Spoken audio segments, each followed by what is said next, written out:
Alam niyo ba na dito sa Bacolor, we finally have our own art gallery? Curious ba kayo kung anong makikita sa loob? At gusto niyo bang makita ang masterpieces ng ilan sa mga greatest Filipino artists? If yes, nananuta pa Jo! Ojo!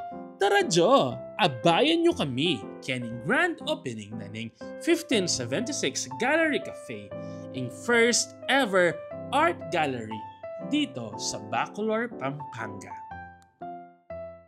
Ang project na ito ay pinangunahan ni Dr. Rene Toledano, ang presidente ng Pampanga Medical Society, at si Tito Jojo Pineda, isang certified art lover and culture advocate.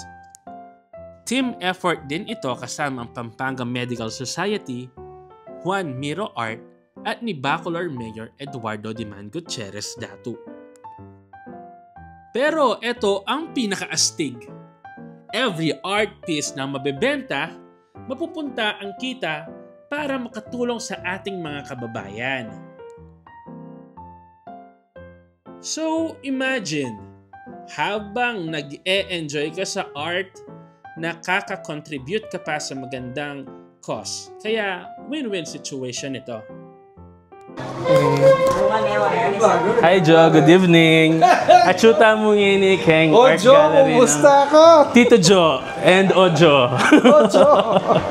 Ngini dito, ngini art gallery mo, ini talagang for a cause yan eh. Wow. Chula ring Pampanga Medical Society and One Mirror Art Gallery and of course in 1576 Art Gallery. Una nung atintanya ni Ken. Ay, dini naman yung artist kanini Makoy Coaching. Wow. Taga Manila. Actually, apo niya ni itang national artist. Itang kareng comics, i-coaching. So apo niya, pero yung kaya, aliwanong man ding style na. So anong kasanting? Kaya ba't inking gulot mo na yung karagul? Wow. Kasanting yan. Yan naman yung Raul Patindo. Wow. Takit tayo.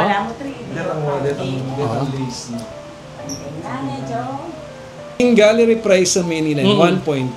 Pero Kenny, pwede kang ibiya 1. 1 million ka na, Julius. Metong yung kaya yan, metong yung plywood. Kasanting yan. Ay? Balang kaya na niya, At syempre, ready na ba kayo sa star-studded lineup ng artworks? Kasi nandito ang mga obra ng Masters of Philippine Art. Meron tayong Juvenal Sanso, Spanish-Filipino painter na kilala sa vibrant colors at dreamy landscape. Meron din tayong Federico Alcoaz, national artist at hindi lang sa painting nagsishine pati sa sculpture at murals. Meron din tayong Lama Rosa, the father of transparent cubism. At meron din tayo ang idol ko si Manuel Valdemor, multi-talented artist na sobrang proud sa Filipino life. Grabe, parang buong mundo ang dinala dito sa Bacolor. From international art vibes to local pride, kumpleto na.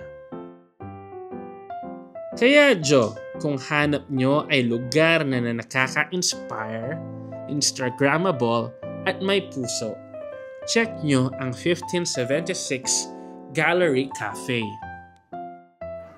Thank you for watching, Jo.